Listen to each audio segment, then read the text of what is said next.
Olá, boa noite. Na antiguidade, para muitos povos, era uma deusa cheia de poderes misteriosos. Para os poetas, objeto de fascínio e inspiração. No planeta, é uma força que atua sobre os ciclos da natureza, influindo no ritmo das marés, no crescimento das plantas, dos animais e até no corpo humano. Para os astrólogos, um dos fatores que rege os nossos destinos. Já os astrônomos a veem como o único satélite natural da Terra e o quinto maior do sistema solar. Na política, quem diria, acabou se tornando alvo preferencial durante a Guerra Fria, travada entre os Estados Unidos e a antiga União Soviética. Depois que o russo Yuri Gagarin se tornou o primeiro homem a ir ao espaço em 1961, os americanos não se conformaram. E o então presidente Kennedy exigiu que a NASA enviasse missão para o primeiro pouso tripulado na Lua. Isso só aconteceu 8 anos após o feito dos soviéticos. Essa edição do Matéria de Capa, dedicada aos 50 anos da chegada do homem à Lua, está só começando. Você não perde por esperar.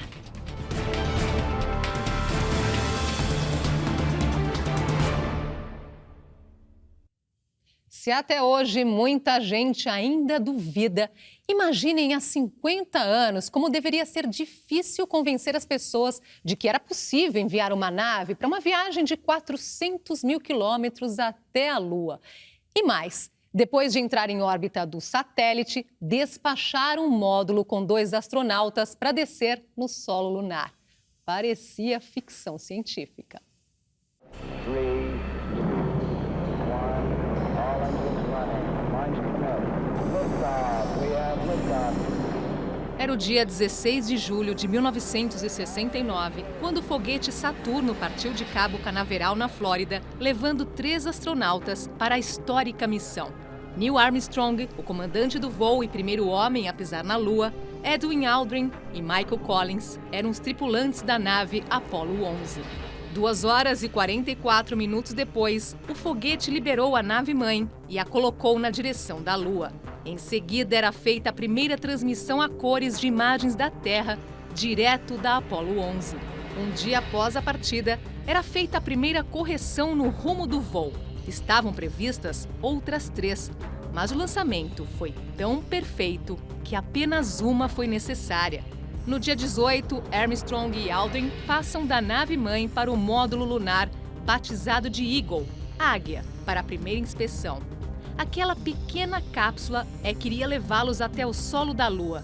No dia 19, a Apollo 11 entra no lado oculto do satélite e fica sem contato com a Terra. Depois de 75 horas e 50 minutos de voo, era o momento de outra manobra para colocar a nave em posição de entrada em órbita da Lua. Inicialmente, a uma distância que variava entre 100 e 300 quilômetros de altura. Na sequência, outra aproximação, reduzindo a distância. No dia seguinte, depois que a nave reapareceu da face oculta da Lua, foram iniciados os procedimentos para a descida do módulo Eagle. Até então, os astronautas já haviam completado 13 voltas em torno do satélite. Começava ali uma das etapas mais difíceis do voo, a aproximação e o pouso. 8 minutos após o início da manobra, o módulo já estava a menos de 10 quilômetros de altura, mas a cerca de 8 quilômetros de distância do local previsto para o pouso. Foi necessária uma manobra manual para se aproximar daquele ponto, mas ainda assim não foi possível. Quando a missão completava 102 horas e 45 minutos desde a partida da Terra, o módulo Eagle pousava no local chamado Mar da Tranquilidade, a pouco mais de 6 quilômetros da área prevista. Mas os astronautas não saíram logo da cápsula. Apenas 4 horas depois, Neil Armstrong iria sair da Eagle, instalar uma câmera de TV a alguns metros do módulo e só então iria pronunciar a famosa frase: "Um pequeno passo para um homem e um salto gigante para a humanidade." Era o dia 20 de julho de 1969. Esse é um dos maiores feitos da ciência.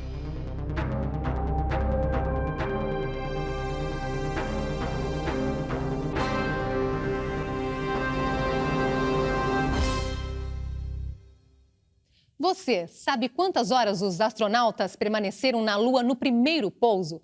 Vamos ver como foi isso. Getting back up to that first step. It was collapsed too far. 20 minutos depois que Armstrong pisou na Lua, Edwin Aldrin saiu do módulo Eagle para se tornar o segundo homem a caminhar pelo satélite. Os dois chegaram a se afastar cerca de 100 metros da cápsula quando recolheram várias amostras do solo lunar. Aldrin ficou 1 hora e 33 minutos caminhando ou parado, observando.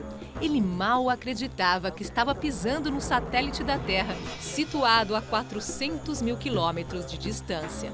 Armstrong ficou um pouco mais, só voltou ao módulo 41 minutos depois dele. Ao retornarem, eles dormiram durante 7 horas. Em seguida, iniciaram os preparativos para a decolagem rumo à nave-mãe, que os esperava em órbita da Lua. A manobra de acoplamento do Eagle com a nave ocorreu de forma precisa e 4 horas depois, o módulo foi desconectado, permanecendo em órbita. Os procedimentos para o voo de retorno foram iniciados no dia 21 e no dia seguinte foi realizada a manobra de ajuste, colocando a nave-mãe na posição correta para a viagem em direção à Terra. 44 horas depois, no dia 24, tinha início a reentrada na atmosfera terrestre. Uma etapa de grande risco para todas as naves. Qualquer erro no ângulo de posicionamento pode resultar num incêndio fatal diante do calor intenso provocado pelo contato com a atmosfera do planeta. O passo seguinte foi o lançamento dos paraquedas para amenizar o choque. Depois de permanecerem 195 horas, 18 minutos e 35 segundos, 36 minutos mais do que o planejado, a Apollo 11 mergulhava nas águas do Pacífico. O local da queda ficava a pouco mais de 20 quilômetros do ponto de encontro com o navio de resgate, o USS Hornet da Marinha Americana. Por conta do mau tempo, o local inicial da descida tinha sido alterado. Era o dia 24 de julho de 1969. 650 milhões de pessoas assistiram ao vivo pela televisão o momento em que os astronautas saíram da nave e foram resgatados. Chegava ao fim a maior aventura já realizada até então na corrida espacial.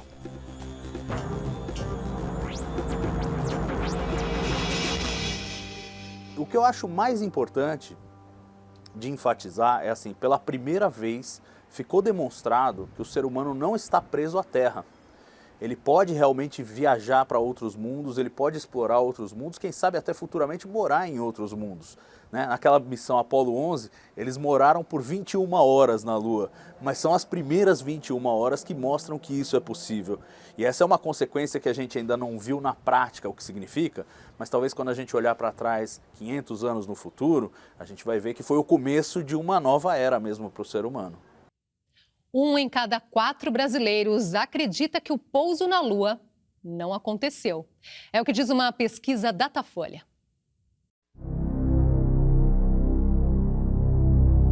70% acreditam que o homem pisou na Lua.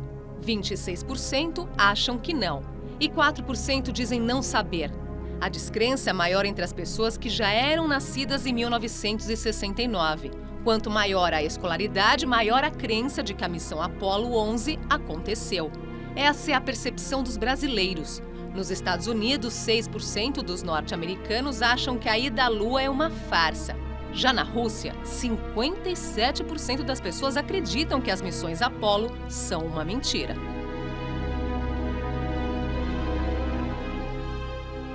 Esta é para quem ainda tem dúvidas sobre o pouso na Lua. Na década de 60, em plena Guerra Fria, se a viagem não fosse verdadeira, imaginem o ridículo que os americanos iriam passar se fossem desmascarados pelos soviéticos. Lembrando que a Guerra Fria era o confronto entre os Estados Unidos e a União Soviética pelo domínio político, econômico e militar no planeta. Seria impossível para a época inventar um feito desses se não fosse verdadeiro. No total, foram feitas 11 missões tripuladas no projeto Apollo. Elas aconteceram entre 1961 e 72. 33 homens embarcaram nessas aventuras, mas apenas 12 pisaram na Lua. Neil Armstrong e Edwin Aldrin entraram para a história como os primeiros a pisar na Lua naquele 20 de julho de 1969. Aldrin, conhecido como Buzz, resumiu a visão da paisagem lunar em 2 palavras: desolação magnífica. Ele tentou explicar assim esta frase.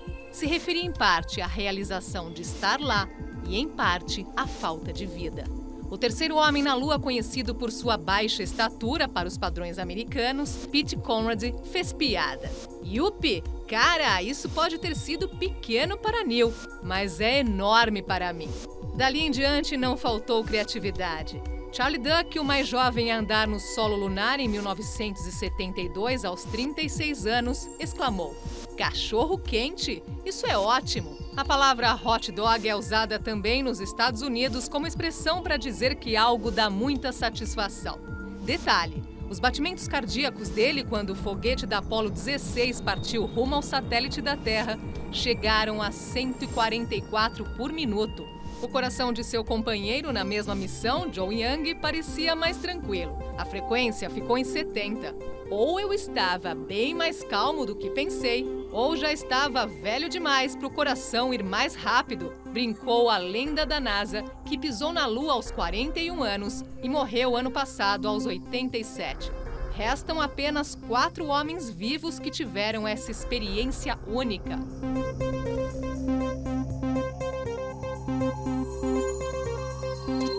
Foi a missão cientificamente mais recompensadora? Não. Outras missões depois desenvolveram muito mais as capacidades de exploração lunar. Para que você tenha uma ideia, na Apollo 11, os astronautas caminharam pela Lua por 2 horas e meia e, como eu disse, ficaram 21 horas ao todo na Lua, a maior parte dentro do módulo lunar. Nas missões subsequentes, eles puderam levar um Jeep para explorar os arredores, circularam mais de 30, 40 quilômetros, chegaram a ficar até 3 dias na Lua, que foi o caso da última missão, Apollo 17. Então, quer dizer, e assim, começaram a pousar em lugares mais desafiadores, mas cientificamente mais interessantes. No primeiro pouso é assim, pousa em qualquer lugar que dá. A partir da Apollo 12, eles foram desenvolvendo técnicas para pousar com cada vez mais precisão em locais que fossem interessantes. 400 mil pessoas. Esse é o número de homens e mulheres que estiveram envolvidos no programa Apollo.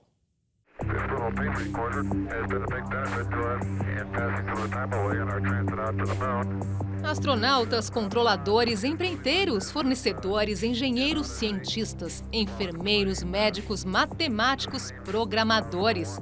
Esses e muitos outros profissionais das mais diversas áreas estiveram empenhados durante os 11 anos de duração do projeto, de 1961 a 1972. A cada viagem da série, as salas de controle de voo aqui na Terra acompanhavam tudo segundo a segundo. Isso incluía centenas de engenheiros em Houston, no Texas, no laboratório de propulsão a jato de Pasadena, na Califórnia, e até uma equipe do MIT em Boston, no voo mais conhecido da Apollo 11, que levou a primeira equipe a pousar na Lua. Além disso, o controle das missões também tinha apoio de estações terrestres em todo o mundo, como ocorre hoje com todos os voos espaciais. De altos executivos, passando aos especialistas pelos foguetes, pelos trajes espaciais, pelas comunicações, pelo combustível. Tantos detalhes que, pensando bem, 400 mil pessoas é um número bem modesto.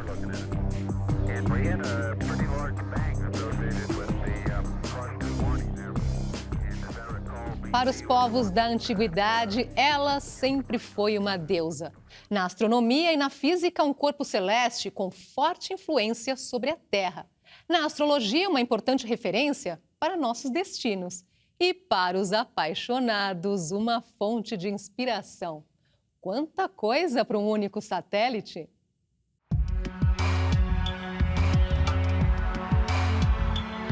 Até 1610, ela reinava absoluta. Era chamada de a Lua. Perdeu exclusividade quando Galileu Galilei descobriu 4 orbitando em Júpiter.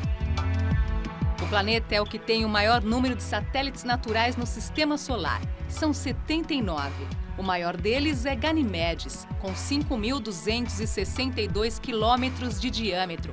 Na sequência vem Saturno, com 62 luas. Por lá, a rainha é Titã. Ela tem um diâmetro de 5.150 quilômetros, 50% maior do que a nossa Lua. Vale lembrar que a Lua não tem luz própria. Ela é iluminada pelo Sol. Seu deslocamento pela Terra durante o mês determina as 4 fases. A Lua é o único satélite que orbita a Terra. Tem 3.476 quilômetros de diâmetro, um quarto do tamanho do nosso planeta.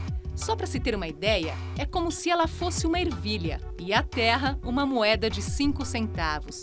Está a quase 400 mil quilômetros de distância da Terra. Sua presença afeta nosso planeta. Há quem corte o cabelo apenas na lua crescente. Muitos plantios e colheitas seguem o calendário lunar. Há quem acredite que ela é capaz de interferir na data dos partos. Mas o que a ciência já comprovou é que ela influencia o movimento das marés. A força gravitacional da Terra atrai a Lua para que ela gire a seu redor. O inverso também acontece. A Lua atrai a Terra. E essa atração em mão dupla movimenta os oceanos. De tempos em tempos, olhamos para o céu e a Lua parece maior. É quando ela atinge o perigeu, ponto mais próximo da Terra, chamada popularmente de superlua. Ela parece ser 14% maior e 30% mais brilhante do que quando está no apogeu, o ponto mais distante da Terra. Dos 8 planetas do nosso sistema solar, apenas Mercúrio e Vênus não têm satélites naturais conhecidos. E você, gosta de observar a Lua?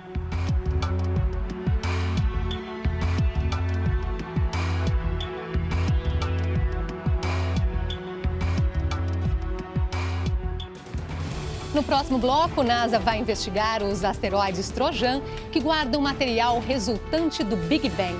E mais, Houston, we've had a problem. A missão que entrou para a história por conta de um sufoco enfrentado pelos astronautas. A gente volta já.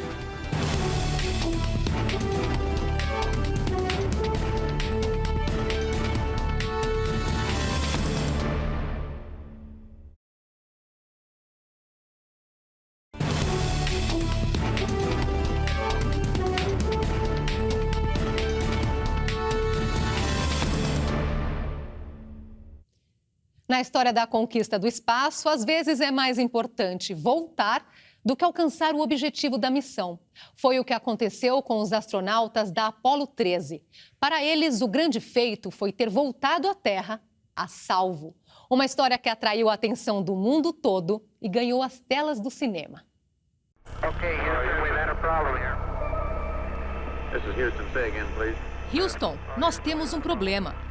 A frase marcou um dos momentos mais dramáticos da história da exploração espacial. O alerta foi dado ao Centro de Controle da NASA em Houston, nos Estados Unidos. Foi o início de uma saga. Tudo ia bem, até a missão Apollo 13 completar 55 horas e 55 minutos de viagem, no dia 13 de abril de 1970.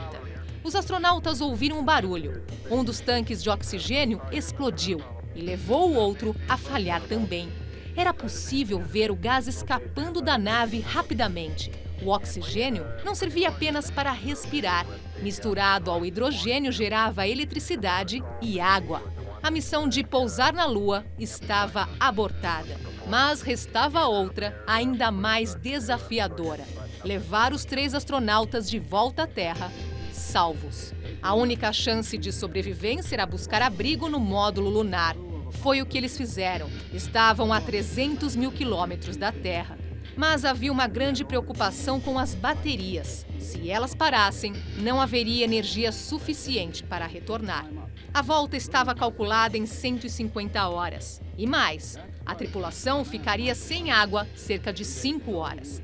Então foi preciso reduzir o consumo em 1/5. Resultado, a tripulação ficou desidratada e bateu um recorde entre as missões Apollo. Perdeu um total de 31 quilos, quase 50% mais do que qualquer outra equipe. Era preciso agir rápido, colocar a nave numa órbita que a levaria à Terra. Para isso, era preciso checar a posição das estrelas. Mas com a explosão, a visibilidade estava muito prejudicada. Mas existia uma estrela muito fácil de observar: o Sol. E ele estava exatamente onde era esperado. O mundo aguardava ansiosamente o desfecho da missão. Após 6 dias no espaço, no dia 17 de abril de 1970, a tripulação deixou o módulo lunar Aquarius e foi resgatada no Oceano Pacífico. Os astronautas foram recebidos como heróis. Segundo a NASA, um fracasso bem-sucedido, um grande aprendizado para as futuras missões.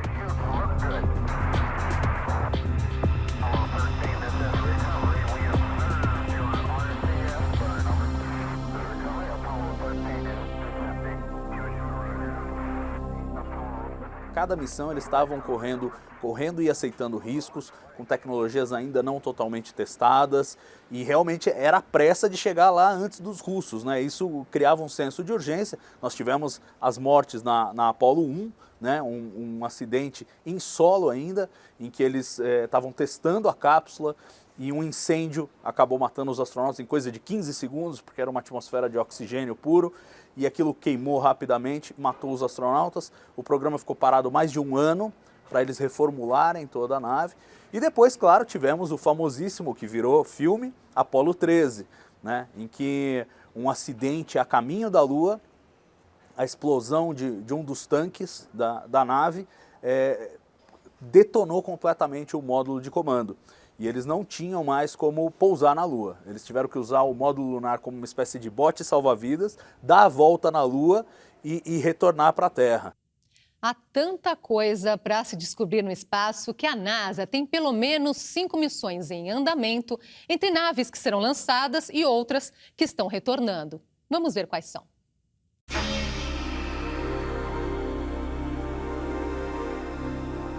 Com o lançamento previsto para 2021, a nave Lucy fará a primeira exploração dos asteroides chamados Trojans, que circulam na órbita de Júpiter. Segundo os cientistas, os Trojans conservam material resultante do Big Bang, a grande explosão que teria dado origem ao Sistema Solar. O primeiro encontro de Lucy com um Trojan deve ocorrer em 2027. A nave vai recolher material que pode conter importantes pistas da origem do nosso sistema. Em 2026, será lançado um robô em formato de drone chamado Dragonfly, com destino a Titã, a maior lua de Saturno. Embora Titã seja coberta de gelo, os cientistas acreditam ser possível que exista algum tipo de vida por lá. Para Lori Glaze, diretora da Divisão de Ciência Planetária da NASA, entre todos os satélites de Saturno e de outros planetas, Titã é o que reúne tudo o que é necessário para a existência de vida, principalmente oxigênio e água. A nave só chegará ao destino em 2034, ou seja, serão 8 anos de viagem. Para 2021, os cientistas da NASA aguardam o retorno da nave Juno, que está em órbita de Júpiter com a missão de estudar a origem e a transformação desse planeta num gigante gasoso. As mudanças no campo magnético de Júpiter constituem outro ponto de interesse dos astrônomos. Lançada em setembro de 2016, a nave Osiris-Rex retorna à Terra em 2023. Esta será a primeira nave norte-americana a trazer amostras do solo e poeira de asteroides. Atualmente, ela está perseguindo o asteroide Bennu e buscando um ponto de pouso sobre ele. Outra missão em andamento é a da nave New Horizons, que está a mais de 6 bilhões de quilômetros da Terra, recolhendo dados sobre os planetas gelados situados na periferia do Sistema Solar. Em 2015, ela enviou as mais detalhadas imagens já feitas de Plutão, mostrando as montanhas, crateras e campos gelados de sua superfície. As imagens enviadas pela New Horizons, trafegando na velocidade da luz, ou seja, 300 mil quilômetros por segundo, levam 6 horas para chegar à Terra. Até 2030, quando suas baterias devem se esgotar, ela deverá continuar enviando os dados recolhidos.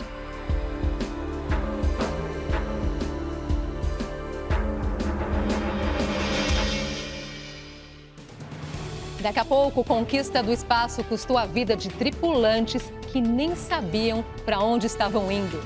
E ainda Artemis, deusa grega da castidade, empresta o nome para a nova missão tripulada à Lua. Não saia daí.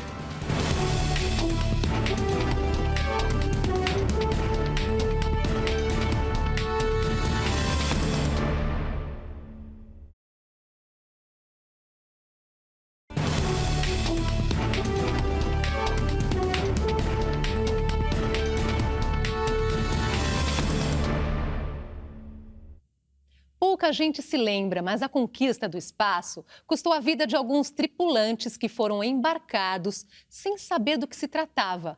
Uma cadela, alguns macacos, camundongos e até insetos morreram nas primeiras experiências.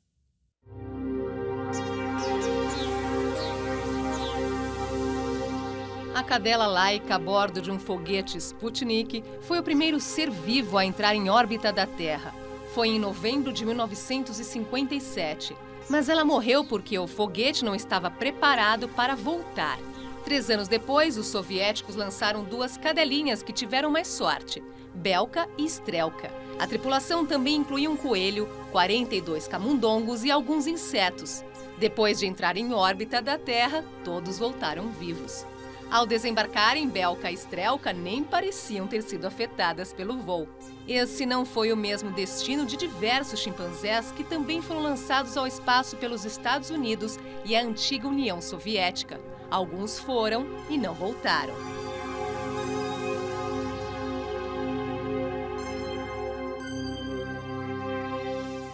Na mitologia grega, Ártemis é a deusa da caça, da castidade e da lua. Daí o nome do novo projeto da NASA para o envio de missão tripulada à Lua, que vai incluir também uma mulher.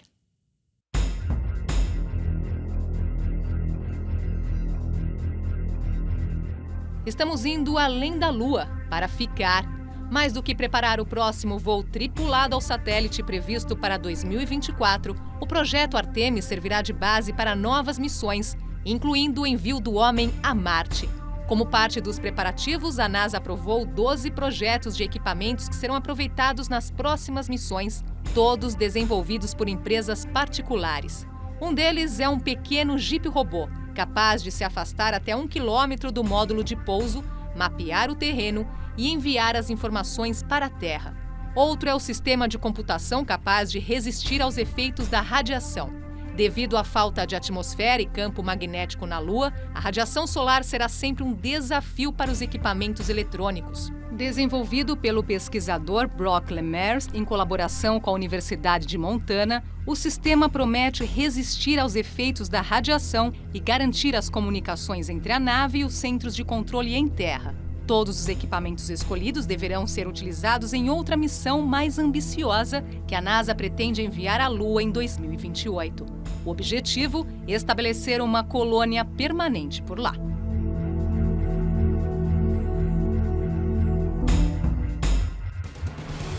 São 4 os motivos principais que desencadearam a corrida espacial. O primeiro é científico, já que os programas espaciais têm proporcionado grandes avanços tecnológicos. Outro é estratégico, que coloca as grandes potências em condições vantajosas em termos militares e políticos. Para se ter uma ideia, só os Estados Unidos e Rússia têm hoje mais de 3.000 satélites espiões em órbita da Terra. O terceiro visa a propaganda política ao apresentar as potências como capazes de grandes feitos. E, por último, tem a motivação econômica. Milhares de empresas foram criadas para fornecer tecnologia, equipamentos e pessoal para os programas espaciais nos Estados Unidos, Europa e Japão. Isso resulta na geração de centenas de milhares de empregos. Esta edição do Matéria de Capa fica por aqui e nós voltamos na próxima semana, neste mesmo horário. Ótima noite para você. Até lá.